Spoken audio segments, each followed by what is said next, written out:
當初諗住去讀 art，其實你有咩諗法嘅？而家有人聽緊嘅話，我都想讀 art 嘅，但係我好驚揾唔到食喎。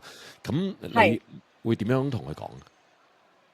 讀 art 係一定揾到食嘅，只不過係多定少嘅啫，係啦咁樣。咁因為讀 art 有好多範疇嘅，即係freelance 去做 designer 又得啦，咁跟住教畫畫亦都可以啦。即係其實係揾到食嘅，只不過係多同少嘅分別嘅啫。咁我覺得尤其是啲年輕人啦，做翻你最中意嘅嘢就得㗎啦。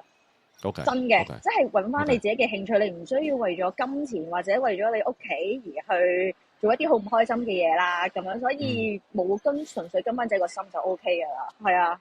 我想問你讀書嘅時候咧，係咪諗住我將來係做一個 artist？即係話其實你有冇諗過你想做咩㗎？有啊，我以前係想做空姐，點知唔夠高，係啦。咁跟住就係啦，咁跟住就其實我之前係好搞笑，我派大學我係 JUPAS 嘅時候咧，其實係派咗我去讀會計師嘅，即係讀會計嘅。咁因為我以前中七 A level 嘅時候會計都唔差嘅，點知其實我問翻我自己，我最後係放棄咗讀會計個學位嘅，因為我係做數學做到喊嘅。